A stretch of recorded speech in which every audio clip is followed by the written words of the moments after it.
Figure it out. Hello, this is Adam Koralik from Figured Out Productions. The following video is a video of some kind, and I hope you enjoy it. Hey guys, it's Adam here, and I just got back. Well, actually, no, I'm still in St. Louis. I was here for the Missouri GameCon Junior, totally repping the shirt. Awesome convention. I've been a guest there every year. These people are amazing. You're going to meet one of them soon.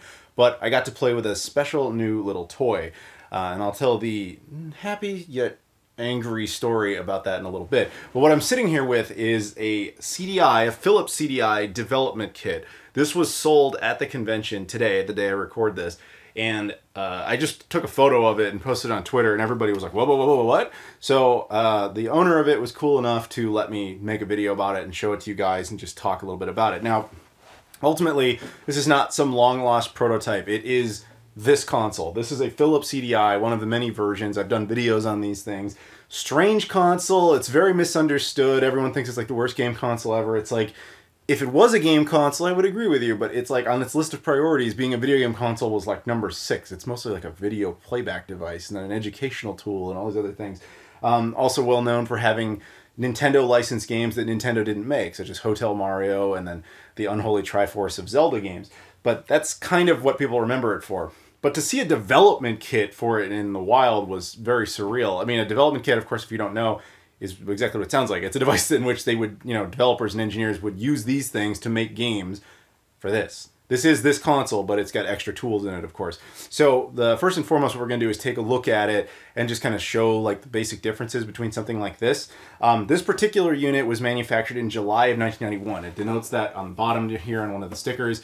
And as you can see, it has these like 4 mounts and just a bunch of information. Now on the front, you'll have a few different things. The most obvious difference with this versus how this works is they both take, as the name would suggest, CD games. But unlike the final unit, which has a disc tray and uses physical CDs, this thing came with some weird proprietary device. There was like a DVD RAM type of format that used this later in life. But basically what happens is there's these little plastic pieces, and you remove this from this other shell piece. They disconnect. You put a disc in here, a game, and then you just kind of, reconnect it in here in this. And then this thing is spring-loaded so that you put it in here, and you push it in all the way, and then you pull the back part out, and the front part stays in with the disc. And then when you want to get the disc back, you plop this back in here, push it, spring-loaded, boom, thing comes back out. Pretty neat, actually. Just seems odd that you would want to make developers have a harder time being able to put their games in. But that seemed to be some sort of tradition with this thing. So and where the next point is, there's down here at the bottom you have the power switch, which works just fine. There's a headphone jack. There is also a volume dial for it, as well as a controller port. Now, the interesting thing that we noticed about this is that the controller port does not actually work with a normal controller. Now, the Philips CDI has on it, a controller port over here. They also put one on the back of the console for extra devices. That is also the case with the development kit, but the front controller port does work. It just only works with this, which also came with it. This was the development mouse, which is just a ball mouse back from '91. This one in particular was made in Taiwan. Ooh. Well, the unit itself was made in Belgium, interestingly. But yeah, it's got 2 buttons, whatever, just a development mouse. But this actually was the only thing we could get to work on the front port. The back port, we could actually get real controllers to work on, which is much better when you're actually playing a video game. So why they would want developers to struggle with that, I'm not sure. So it was harder to put games in. You had to use a mouse, unless you wanted to reach around the back of this bulky console. I mean, this is no joke. This thing is huge. It also has a zip drive on it, a floppy disk drive, but we don't have anything to test on here. We don't really totally know what this does. We don't know if there was special, discs for this, if it could play other things, if it was just another way of it reading data. Not entirely certain, but it's there. It also has an IR sensor, presumably for the various types of remote controls that existed for this. I believe most units actually did have IR sensors on them, I think. As well as there's the reset button here, which is much better than this version's reset button. This one, you kind of have to go through a couple of hoops, but this is just direct. And then it also has over here a direct play button as well, although that is standard on this particular unit anyway. So when you boot up the thing, the BIOS is different than this version. This one had just a more retail one. This one has a couple like little extra features. It also had the ability to boot up games directly, automatically. That's how it came by default when we got it, but you can turn that off, and we did. It also has the capacity to play music CDs, much like the original. the CDI had on board like this card you needed for certain stuff. This one, I don't know if it has it. It doesn't appear to. But this one has like a giant chunk missing out of the back, which I'll show you in a second. So I'm fairly certain it might not actually play the movies. But, I mean, I'm sure it can if you have that piece. But that piece appears to be missing. Anyway, on the back, you have a whole bunch of other stuff. You've got the power supply, which is a 3-prong power supply. Then you have that giant chunk I was talking about that's missing. We don't know. Presumably, you could place another type of card in there. It's probably the development version of the video card. There's also a couple of SCSI ports there, as well as the secondary controller port I was talking about, and these this third and fourth, almost looks like a VGA port, but it's not, obviously, controller port. They're a 9-pin connection. We don't have anything that connects to that, but presumably additional development tools and so forth. Various stickers talking about it. One of my the way they refer to the power, by the way, instead of calling it grounding, they say, "This apparatus must be earthed." I'm like, what alien wrote that? But anyway, over here we have the output, which it takes composite. It also has, I believe that's an RC audio port. You don't see that on much. And then we got this, I don't know. We don't know what it does. And then we got an S-video port. And we also have an RGB port. So this thing does support RGB, although it uses what appears to be like a VGA connection, which is technically basically the same thing. But yeah, that's from a hardware perspective. I mean, that's kind of it. It's a CDI with a couple extra features. It's neat as hell to actually be able to look at and to interact with. But at the end of the day, the CDI was region free, so it's not even like it has that advantage as well. It's a Philips CDI. But I think that kind of says everything I've got to say. So now I'm going to interview the guy who actually bought it. All right, we're back, and we've got Jake. You guys know him as Zebular, of course. Everyone knows him as Zebular. He's actually one of the guys who is responsible for the Mo GameCon, so thank you again for having me down here. But do you want to tell the story today of what happened today when getting this thing? Yeah, sure. I would love for you to tell your version of this story. Yeah. So, we go to Mo GameCon. I'm one of the guys that helped put it on.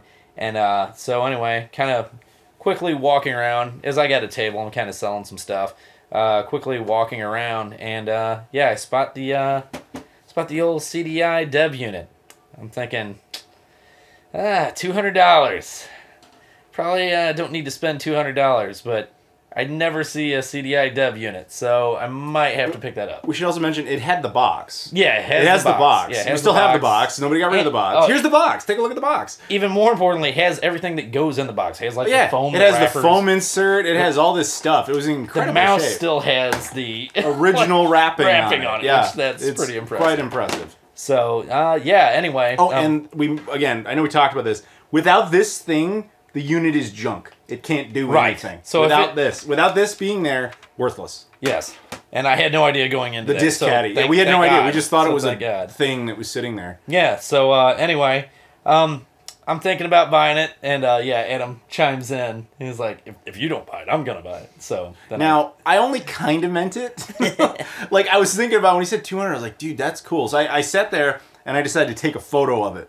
Yep. And while I was taking a photo of it, Jake's like, "You know what? I'm just gonna go ahead and I'm just gonna get that. I'm just gonna pull the trigger on that." And I kind of meant it. Like I would have loved it, but logistically speaking, I couldn't get it home, which we discussed later would have created a huge problem for us because if I had sniped him on it, I would have been like, "Sorry, dude. I had to get to it first. You just couldn't have it," because he did verbally express it out loud first that he wanted it. Those are the rules. He wins.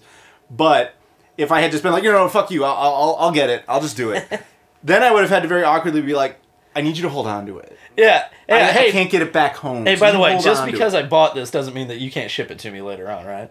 Yeah, exactly. Like, just because I screwed you out of this doesn't mean you can't. I can't. No big deal.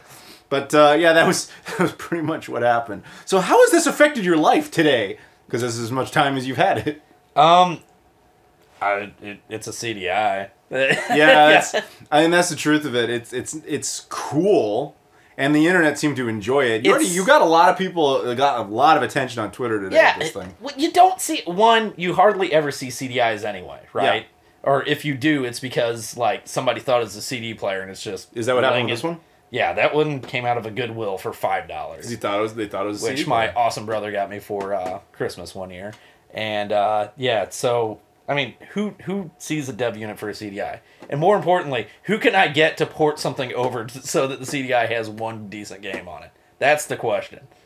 Yeah. Actually, that would be awesome. Yeah. So like I said, you rarely see CDIs. You certainly never see dev kits. But a CDI dev kit, that's like the epitome of rare. But at the same time, $200 is not unreasonable at all because it's like, what how does do you CDI go for? 100, yeah, 150? a lot. But the thing is, like, what do you price something for? Because there can't be many that have ever been sold. So it's just a unique, odd, rare item. At the end of the day, does it do anything really exceptional?